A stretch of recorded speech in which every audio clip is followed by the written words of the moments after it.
Sablay na naman daw itong si Mr. Robin Padilla. Kailan kasi tumama itong isang ito?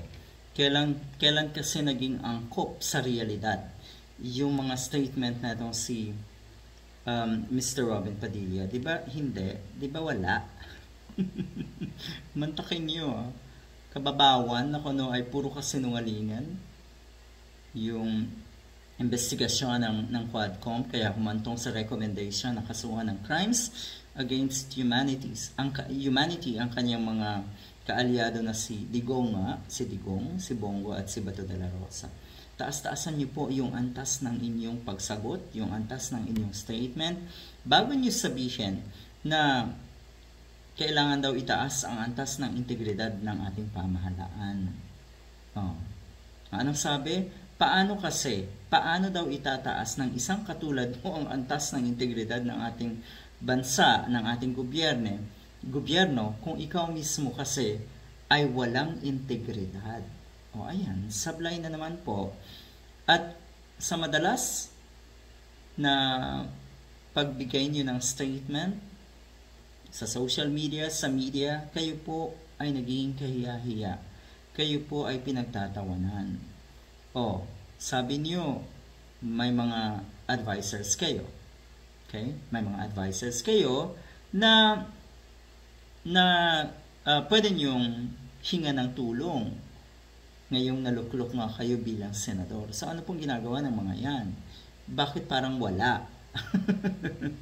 Baka naman kumuha rin kayo ng mga advisors po na katulad nyo rin na mukhang kulang-kulang sa dunong. Sabi niya kasi, sa huli-huli po ang ating malinaw na hangarin ang antas ng integridad ng mabuting pamamahala at upang mapangalagaan ang pagtitiwala ng ating mga pinaglilingkuran. Bahagi po ito ng ating tungkulin at pananagutan bilang mga kawani ng pamahalaan. Ang pinapakita niyo po kasi, hindi naman talaga kayo kawani ng ating gobyerno. Hindi naman kayo senador ng ating bansa o ng ating mga kababayan. Kasi ang nakikita po sa inyo, senador kayo ng iilan. Sa madalas kong sabihin, senador kayo ni Digong. Kasi ang pinagkakaabalahan nyo ay kung paano yung paglingkuran ang mga Duterte, kung paano yung depensahan ang mga Duterte. Lalo sa mga nangyayari ngayon na nasasangkot sa maraming akusasyon ang mga Duterte. Ang paglilingkod taglay ang pinakamataas na pakundangan, dangal, katapatan at kahusayan. Doon sa huli, kahusayan, talagang wala ka dyan.